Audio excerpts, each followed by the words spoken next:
रात के अंधेरे में सुनसान सड़कों पर एक स्कूटी सवार आगे की तरफ बढ़ता जा रहा था। कुछ ही दूरी पर रोड में किसी ने बड़ी बड़ी कील लगा रखी थी। उसकी स्कूटी पंचर हो जाती है और वो परेशान हो जाता है। अरे यार, अब इतनी रात को मैं पंचर कहां बनवाऊं? मेरा घर भी बहुत दूर है, कैसे जाऊंगा मैं?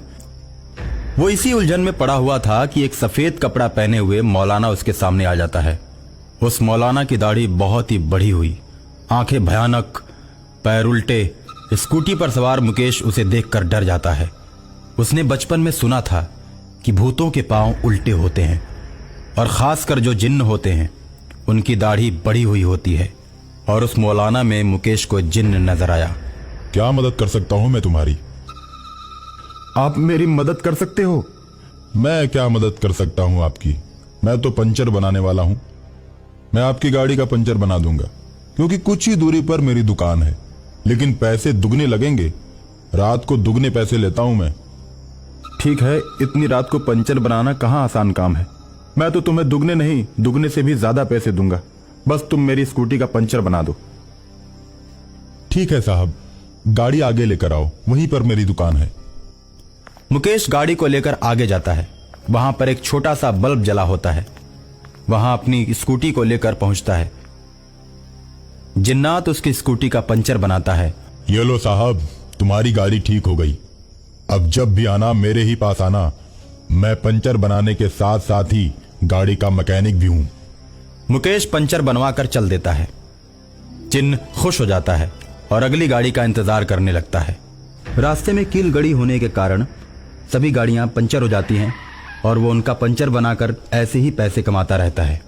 और एक दिन एक पुलिस की गाड़ी गश्त लगाती हुई उस रास्ते पर से आती है और पंचर हो जाती है।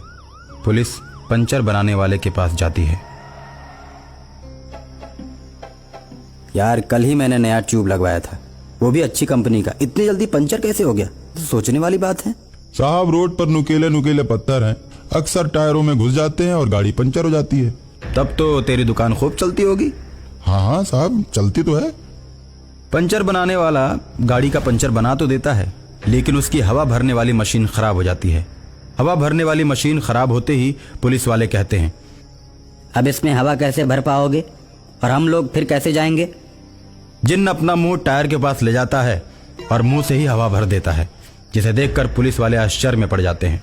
पहली बार मैंने ऐसा कारीगर देखा जो मुंह से फूंक कर गाड़ी में हवा भर दे। चल बेटा, अब तू भी गाड़ी में बैठ जा। अब तो थाने चलकर ही तुमसे सवाल जवाब करूंगा। रोड में कील ठोक कर सबकी गाड़ी पंचर करते हो और सबको परेशान करके पैसे कमाते हो। मेरे पास ऐसी शिकायतें 3-4 लोगों ने कर रखी हैं और यही देखने के लिए मैं इधर गश्त के लिए आया था और आखिर में तुम पकड़े ही गए। उसके बाद पुलिस उस पंचर वाले को बैठाकर थाने की तरफ ले जाती है, लेकिन बीच रास्ते में चलती गाड़ी से पंचर वाला कूद पड़ता है और भागने लगता है। पुलिस उसका पीछा करने लगती है और वो पुलिस को दौड़ा दौड़ा कर बहुत दूर तक ले जाता है और सुनसान जगह पर ले जाकर सभी पुलिस वालों को मार देता है और उसके बाद अपनी दुकान पर वापस चला जाता है। ये बात शहर में चारों तरफ फैल जाती है कि अज्ञात उग्रवादियों ने गश्त करती हुई पुलिस बल को मार डाला।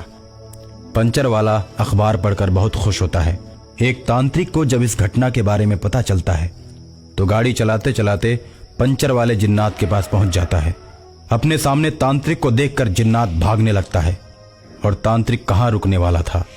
उसने बोतल का ढक्कन खोला और मंत्र पढ़कर जिन्नात की आत्मा को बोतल के अंदर कैद कर दिया। उसके बाद बोतल लेकर एसपी के पास पहुंच जाता है और कहता है, पुलिस बल को मारने के पीछे उग्रवादियों का हाथ नहीं, इसी पंचर बनाने वाले जिन्नात का हाथ है। इस अपराधी को मैंने बोतल में बंद कर दिया है। आप तो इस बात को नहीं मानते कि भूत प्रेत होते हैं। अगर आप कहें तो मैं अभी आपको दिखा देता हूँ। दिखाओ। सही बात हुई तो तुम्हें पुरस्कृत किया जाएगा और अगर गलत बोलकर भ्रम फैलाया तो दंडित भी किया जाएगा। एसपी की बात सुनते ही तांत्रिक बोतल का ढक्कन खोल देता है। बोतल से धुआं निकलता है। जिन्नात प्रकट हो जाता है। बोतल के भूत को देखकर एसपी हक्का बक्का रह जाता है। एसपी को दिखाने के बाद तांत्रिक पुनः जिन्नात को बोतल के अंदर बंद कर देता है। एसपी तांत्रिक को पुरस्कार देकर विदा कर देता है और इस तरह पंचर बनाने वाला जिन सदा सदा के लिए मुक्त हो जाता है।